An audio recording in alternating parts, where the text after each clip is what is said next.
All right. Thanks everyone for being here. I'm Francis Kraus, a research physicist here. I'd like to talk to you about something you've seen on a rainy day. I'm sure you've gone outside after the rainstorm's over. You look up at the sky, you see a massive rainbow spanning from horizon to horizon, with all the colors that come from the constituents of white light spreading out from raindrops. So red, orange, yellow, blue, green. Now, what if you went out after a storm and you saw something a little bit more odd, a rainbow with some of the colors missing? You saw a bright blue arc searing across the sky with a dimmer red arc a little bit narrower in and nothing in the middle. Well, you'd think that was strange, but that's actually what the light looks like when we look at light from plasmas, which are these electrified gases that are famous for glowing.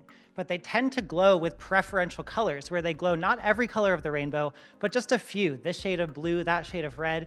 And so my job as a plasma spectroscopist is to learn as much as I can from these different colors and how bright blue is versus red or vice versa as I can. So I'll lead you through a few examples of what we can learn from this.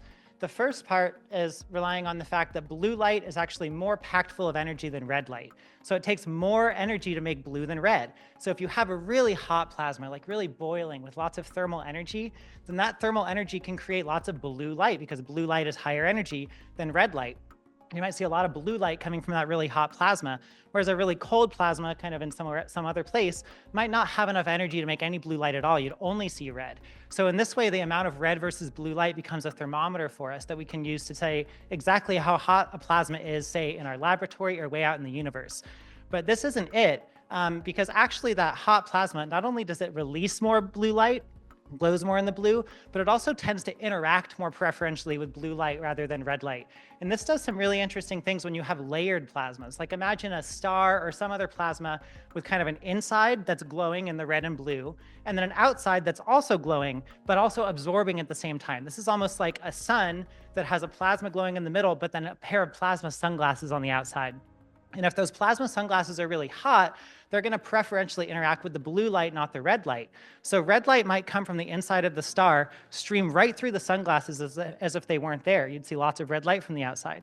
But blue light would actually it would head towards the sunglasses and get reflected off in all different directions, every way but forward. And so if you were looking, even though it's a really hot sun, you might see, well, from this direction, I'm only seeing red light. I don't see any blue light. Whereas if I look from the top or bottom or some other side, maybe then I would see my blue light appear again. So this actually gives us it makes life more complicated, but it also gives us a new technique to tell what shape the plasma is.